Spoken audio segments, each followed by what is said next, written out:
If you're heading out of Britain, you won't get anywhere without a passport.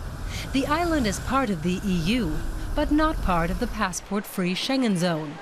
But there are still plenty of people going to mainland Europe, many going by ferry, although it takes longer.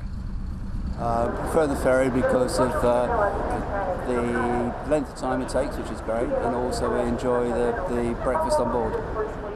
Dover is currently expanding its ferry port to create more space for freight, incidentally using funds from the EU. Until the Eurotunnel was completed just under 20 years ago, ferries like the MS Spirit of Britain were the only link with the European mainland. But Captain Robin Bent and his crew still have no shortage of work, despite competition from the tunnel. Whichever is the cheaper way to go, that's where the truck drivers and the truck companies want to go. So there is always competition on the freight rates. So if we're providing a good freight rate, I mean, they'll come with us. If the tunnel provides a better freight rate, they will take, and it fluctuates all the time. So there was always a little bit of a war on who's paying the best, who's charging the best rate to get a freight piece across the channel. What makes the crossing expensive is the fuel. 4 huge engines power the Spirit of Britain, consuming 6 tons of diesel for every crossing. And if the crew is running late, they have to up the speed, causing the engines to work faster and use even more fuel. Around 30 kilometers of sea separate Britain from the mainland. The natural border gives the captain a feeling of security.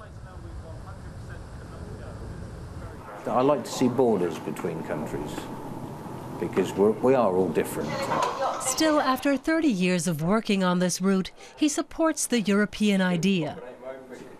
It just feels like a unity, like a complete family, if you like. We joined forces with Europe many, many years ago, and I think it works.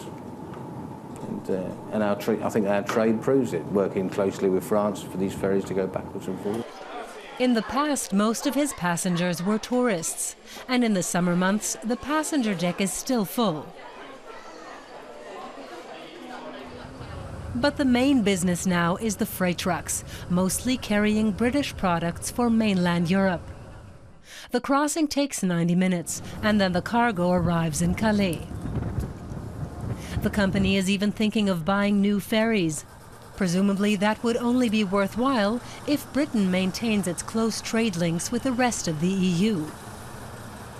But most of the freight, it's generally just scattered all around Europe, you know, south of France, even as far as Cyprus. We take stuff down to Cyprus, there and back, and some Libya, Morocco, Algiers. A majority of it you'll probably find is perishable goods. The ferry only stays in Calais for 45 minutes. Not long enough for the crew to get out to see anything on the French side. The ferry sails every day around the clock. After the brief stop to take on new passengers and trucks, the Spirit of Britain heads back to Dover.